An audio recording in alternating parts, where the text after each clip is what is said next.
This shakedown is all focused on Formula One. I owe you this, because while we were in Long Beach for American Le Mans and IndyCar racing last weekend, F1 was doing it up in China. At the same time, the rest of the world was wondering WTF with the biggest racing series on the planet, the F1 circus, ignoring the human rights issues that define Bahrain, that canceled last year's GP race, announcing via Bernie Ecclestone and FIA leader Jean Todt that is business as usual in 2012, and the Formula One Bahrain race will go on as scheduled this weekend. And by that I mean Bernie will be accepting the multi-million dollar sanctioning fee check, despite the riots, the arrests, the hunger strike, the economic repression of one class of peoples versus another, and oh yeah, the religion thing. Go Bahrain. That's what they're chanting in the Bahrain streets, right? No. But hey, the actual F1 racing is also worth discussion too. China showed us that some 2012 teams are figuring it out. Can you say McLaren and Mercedes? Other teams are close, but not quite. Lotus, Sauber, Red Bull. And others are going to Bahrain with a common bond of crisis. Ferrari. But Ferrari's concerns are technical, not human rights, unless you count Massa, who needs to get his racing right, or there'll be riots in a few Maranello team meetings. But what China really showed us is the team that's making the strongest impact on winning in 2012 is the team of tire guys over at Pirelli. Tire management is what's winning races. So today, let's talk about the Mercedes F1 team and their Dark Shadows W-Duct technology. Let's do a comparison of the China and Bahrain tracks to preview this weekend's race. Let's dive into the tire management keys to winning. And yes, I need to do a special comment on the politics and business controversy of racing in Bahrain.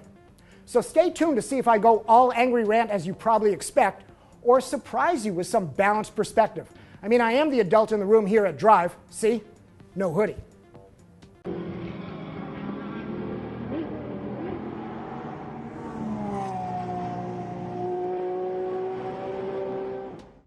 Let's start with lessons learned from the China F1 race. That track is a power circuit and a top speed trap with its two long straights. So we saw Mercedes engines rule.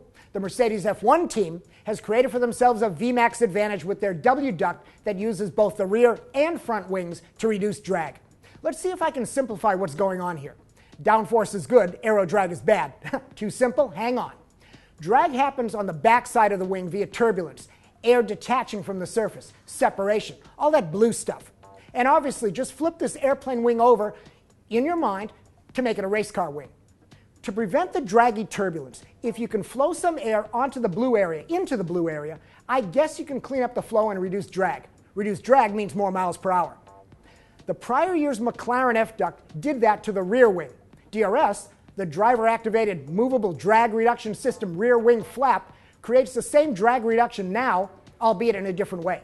But the benefit is the same. So Ross Brawn built the Mercedes car to have an air duct on the rear wing end plate that gets exposed when the driver triggers DRS. This sends air through pipes built into the car, then through the front wing supports to the front wing planes to clean up separation and reduce drag up front here too. Only Mercedes has it for now, so top speed advantage to Rosberg and Schumi. The controversy is you can't have driver-controlled aero devices. Ross says W-duct is not. The driver legally controls the F1 rules allow DRS. The W-duct to the front wing is passive. Bernie wants Mercedes to agree to the new Concord agreement. Fans want to see Schumi do well, so the W-duct is now ruled legal. Too conspiracy theory for you? Whatever. Because as valuable as the W-duct is, I suggest Mercedes getting a grip on tire management and degradation for an entire race distance was maybe more important to them to getting that China win. So let's talk a bit about tire management strategies, because everyone at F1 now knows tires are the difference makers to winning or losing as much as any other element of car design, driver talent, or team operations. And yet, tire management needs to call on all three of those to make it happen. So here we go.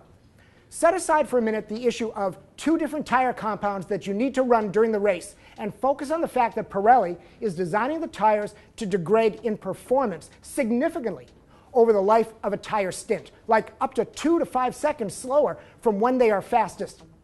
All for the show, to create more passing during the race. So a car design and setup that does not torture the tires to get the speed that's needed allows the tire to work at a higher speed level longer. And drivers like Jenson Button and Vettel, who don't torture a tire with a lot of hard inputs, are an asset.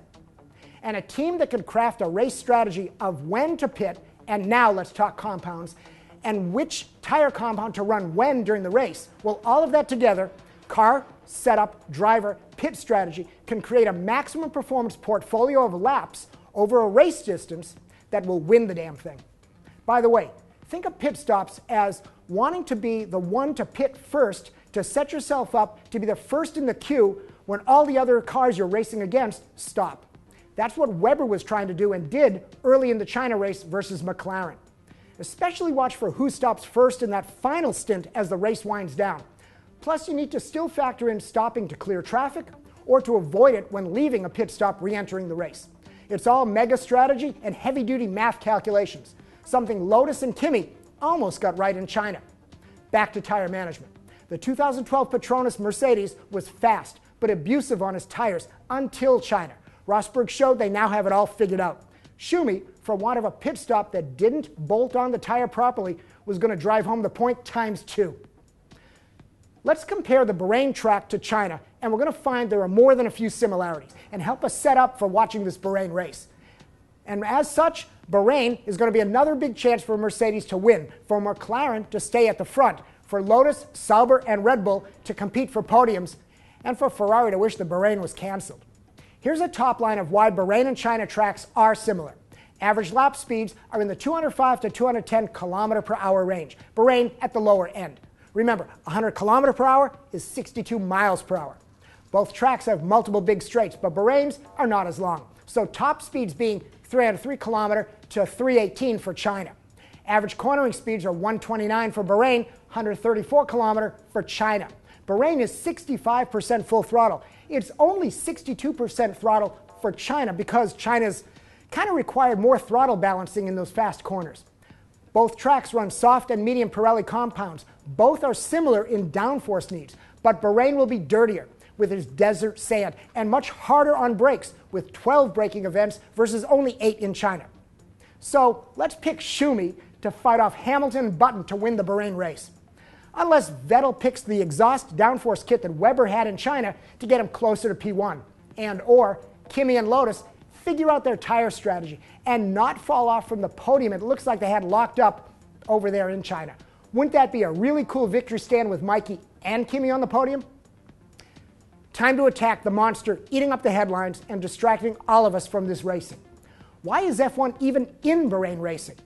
If you read the news stories, and I want you to, you know the landscape is politically charged, highly controversial, and potentially damaging to all if things get really stupid this weekend in Bahrain. First, the Bahrain issue is human rights, plus the natural choice of humanity to opt for democracy versus oppression.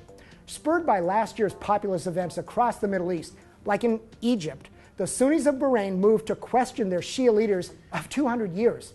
Their frustration is one of human rights, economic rights, and looking for a chance for hope.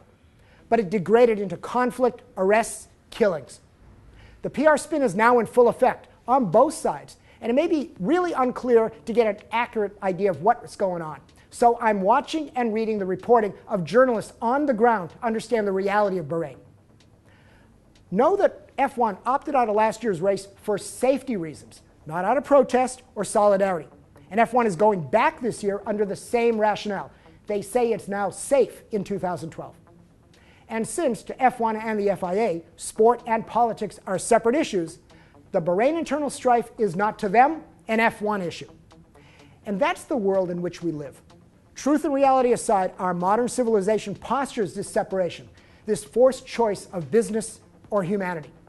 Now, I'm sharing a link to the Joe Soward F1 blog because he's been writing a lot recently about Bahrain and the history of sports business crossing into politics. And don't slam the drivers and the teams for not protesting by sitting out the race. Their contracts are really strong, and maybe they see the same separation of business and politics. But I am bothered by how the Bahrain rulers have rebranded the race with a campaign called Unified, One Nation in Celebration, when clearly that is not the case. And you know that Bernie has once said he doesn't care about the fans in the stands, how many. That's a local issue. To him, his sense of F1 is putting the show on TV and pushing it out to the biggest global audience he can. Global, to Bernie, is F1. And that became the trigger in my head to not rant against F1, but to think, what if F1 is smarter than we think? You know how I'm going to get slammed here for talking about politics when you guys just want to talk racing? Well, what if Bernie and Jean Todt know that better than me and know enough not to take an official F1 position on Bahrain politics? Hell, they deal with so many governments, such side-taking would be bad move for them, bad business too. And what if they know that the Bahrain regime will protect the safety of their F1 teams, drivers, and personnel, and that the Bahrain populace has already stated they are not fighting F1, but their rulers, so F1 will not be physically harmed. So knowing all that, what if F1 said, rather than we protesting, let's show up and focus the world's attention on Bahrain and give this human rights struggle the global visibility it deserves? That, thinks Bernie and Jean, will be our human rights contribution. And in my opinion, they would not be wrong. Plus, they get to pocket the checks and maintain the integrity of their F1 contracts all across the globe. Because at the end of the day, that's their world. Besides, they have their own unrest within their world. Can you say Concord Agreement? And Bernie wouldn't like it if outsiders meddled in that rights fight. See the logic? But what do you think? And as we record this, the media has made a big deal of one incident. And activist anger seems to be turning toward F1 for the next 3 days. And I hope F1 did not trade the safety of their people for Bernie bucks. So, if you were a racer, what would you do? Would you go to Bahrain or would you stay away in solidarity? I'm anxious to read your comments. And I'm praying that when we report on this weekend's action on next Monday's Shakedown, I'll only be talking about the racing. Peace.